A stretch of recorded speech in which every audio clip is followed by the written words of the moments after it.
Hola, ¿qué tal? Yo soy Alejandra Cerecedo. Bienvenidos a este nuevo episodio de Eje Político. El día de hoy tenemos una entrevista muy interesante, así que comenzamos.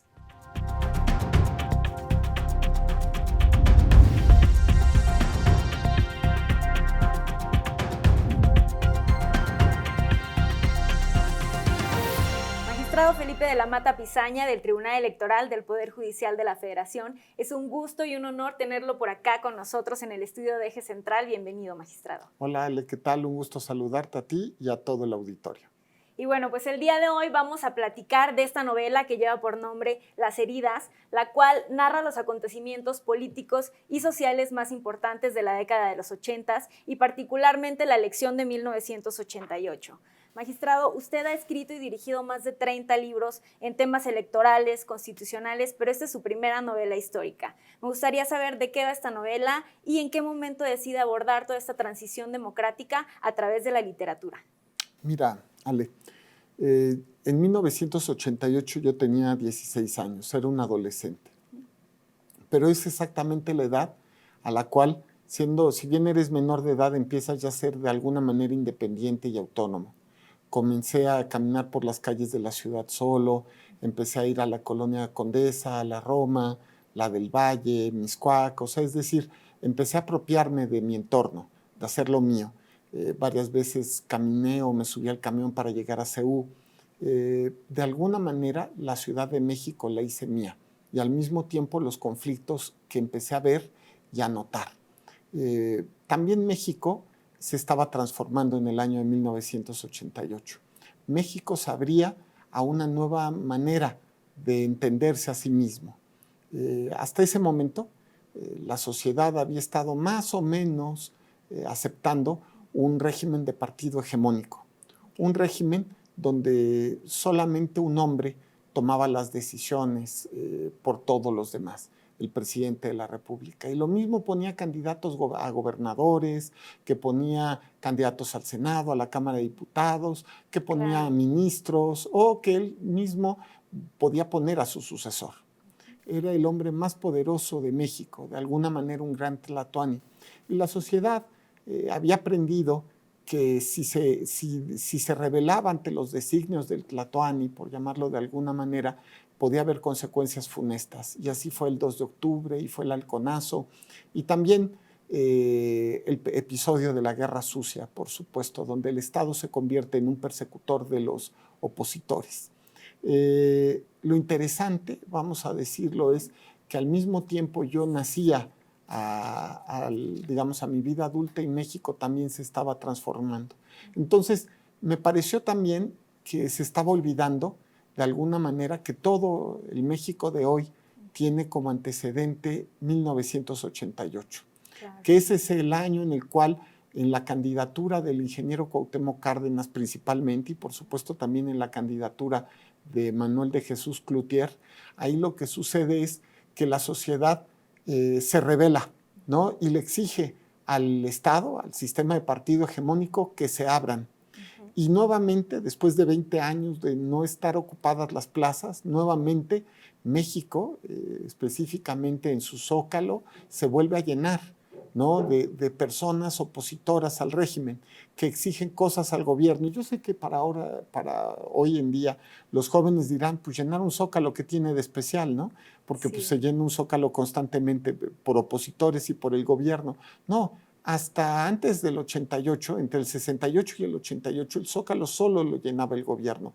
Los opositores dejaron de tomar las plazas públicas después de la masacre del 2 de octubre. Hay que recordar que es la presión social la que genera que el Estado se autoimponga, se imponga de las agendas de cambios que después generarán las reformas electorales de los años 90 y las subsecuentes transiciones democráticas. Yo siempre había querido escribir una novela, algo literario desde joven, ¿no? Y en la pandemia tuve la oportunidad de ponerme a escribir y me pareció que era una buena idea hablar y platicar acerca del año 88.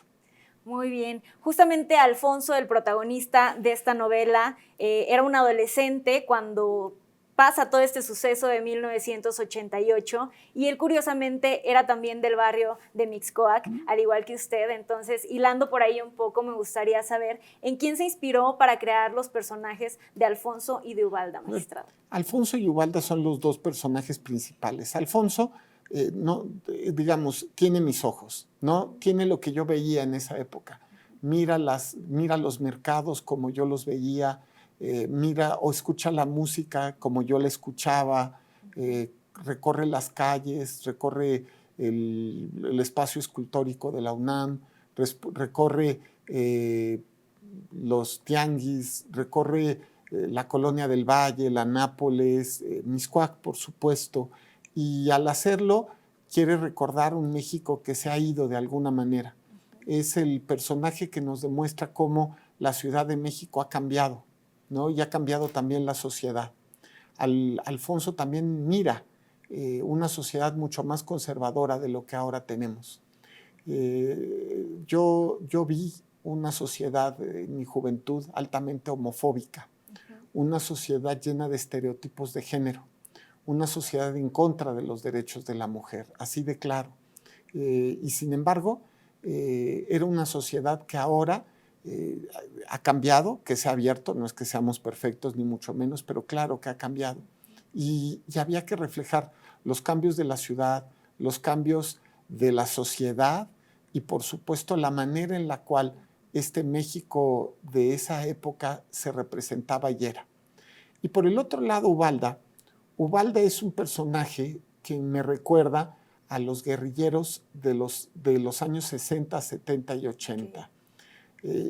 Aprendí un poco, leí un libro sobre una guerrillera sandinista mexicana y española, pero que termina muriendo en León, Nicaragua. Ella era Araceli Pérez Darias. De alguna manera, si bien Araceli peleó con los sandinistas, no pelea en la guerrilla cabañista como lo hace Ubalda, me sirve de alguna manera de inspiración su personalidad para tratar de retratar a Ubalda.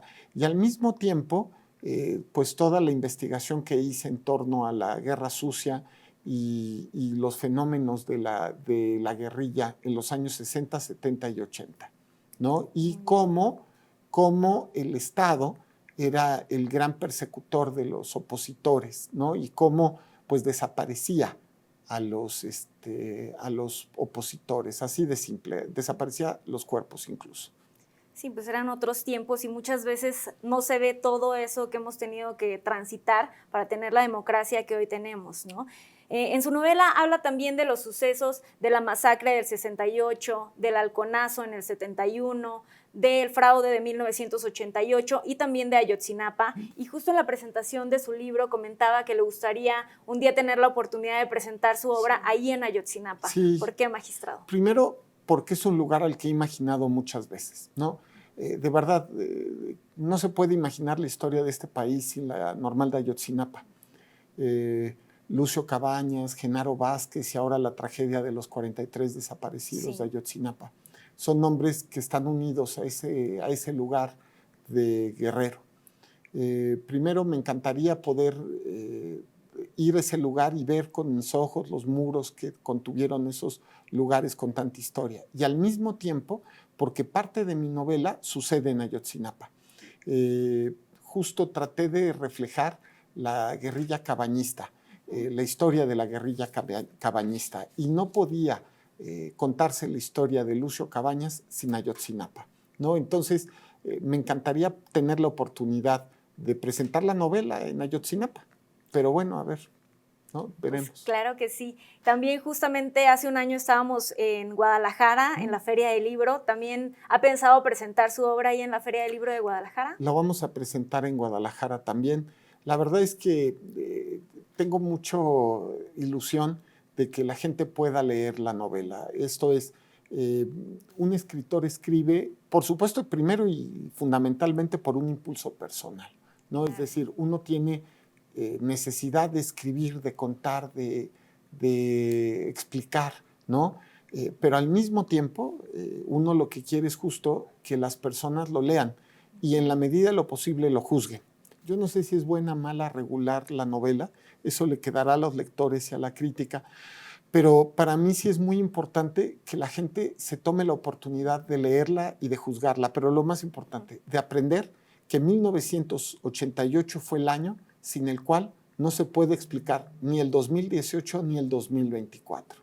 Claro. Todo eso, todo ese año nos explica que en 2018 haya habido la transición hacia Morena y en 2024, digamos, se esté en las condiciones donde parece ser hay una mayoría clara de este partido, ¿no?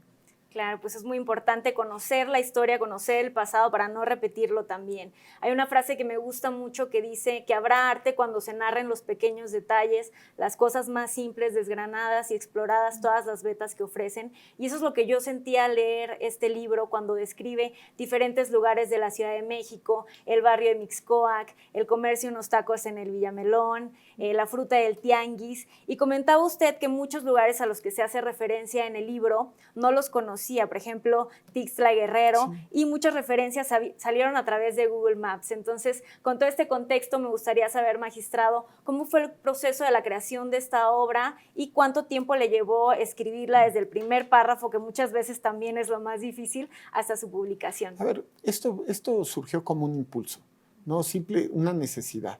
Yo digo que si tú llamas al libro, el libro no viene. Y en este caso el libro fue el que me llamó a mí. Me dijo, es ahora. Entonces me puse a escribir de inmediato. Hay cosas para las cuales tuve necesidad de hacer una investigación e hice una investigación importante. Por ejemplo, respecto del tema de la guerra sucia, leí bastante. También respecto de la guerrilla en México, leí también bastante. Leí también bastante en torno a la tragedia, porque fue así, de la nacionalidad bancaria del año de 1982. También en torno a las elecciones de, curiosamente, así como no puede entenderse el presente sin el 88 no se puede entender sin el 82 y el 85, ¿no? Entonces tuve que entender primero el fenómeno de la nacionalización bancaria, la manera en la cual los empresarios reaccionan en contra del gobierno, cómo deciden meterse a política, cómo el gobierno a su vez reacciona después de la elección del 85, que se vuelve un problema, digamos, para el gobierno, porque de repente el PAN de tener una bancada testimonial pasa a tener más diputados y se dan cuenta en el gobierno que viene una elección difícil para el 88 y entonces sacan una reforma electoral regresiva que terminaría siendo la del 87. Pero cabe decir que lo que no vieron venir, porque no podían verlo, porque nadie podía verlo, era que la mayor oposición al partido hegemónico de la época estaría dentro del partido hegemónico, porque se formaría justo por ahí del año 86-87 la llamada corriente democrática del PRI. Y esta terminaría generando un cisma en el cual se crearía el Frente Democrático Nacional y sería la gran oposición al gobierno, ¿no? Y a partir de ahí se cuenta la historia del presente, porque la izquierda toma la decisión de democratizarse y de institucionalizarse. Y creo que esa opción es de verdad la gran apuesta histórica de la izquierda. Muy bien. Pues hay una frase que me encanta también que dice que nadie está acabado mientras tenga una buena historia y alguien a quien contársela. Es de La leyenda de un pianista en el océano, de Giuseppe Tornatore. Así que muchísimas felicidades por esta novela, magistrado, y también felicitarlos por estos 27 años de carrera en el Tribunal Electoral.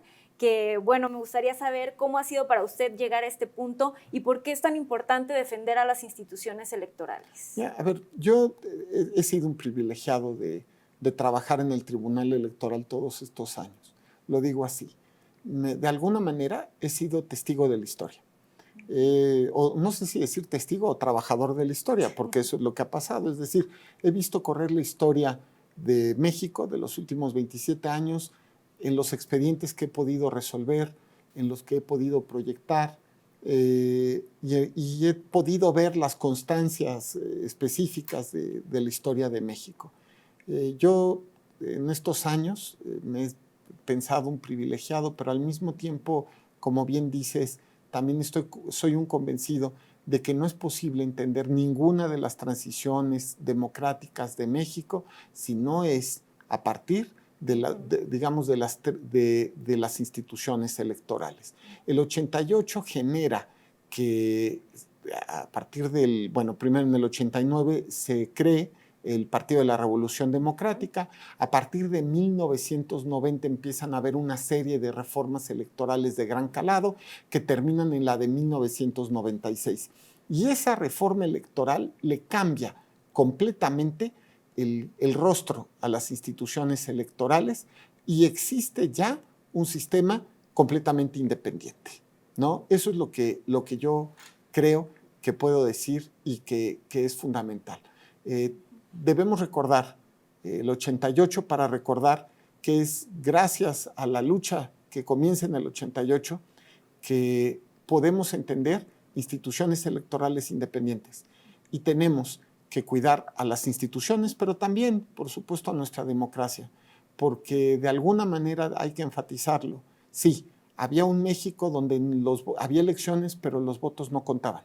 Exacto. Había un México donde solo había una voluntad, la del presidente de la República, y era el México de mi juventud más temprana. Las cosas fueron cambiando y no debe existir ninguna regresión. Sí, pues ha sido todo un proceso y muchas veces lo damos por sentado, el poder ir a votar, el poder salir a las calles, pero como señalaba Lorenzo Córdoba, pues la democracia no se construyó en un día. Entonces, por último, magistrado, me gustaría que nos comentara por qué es importante que los jóvenes se involucren tanto en la política como en la literatura y pues un mensaje para invitarlos a leer esta nueva novela que lleva por nombre Las heridas. Muchas gracias. Yo diría que más bien los jóvenes, yo lo diría es que vivan su pasión. Yo guardé mi pasión muchos años.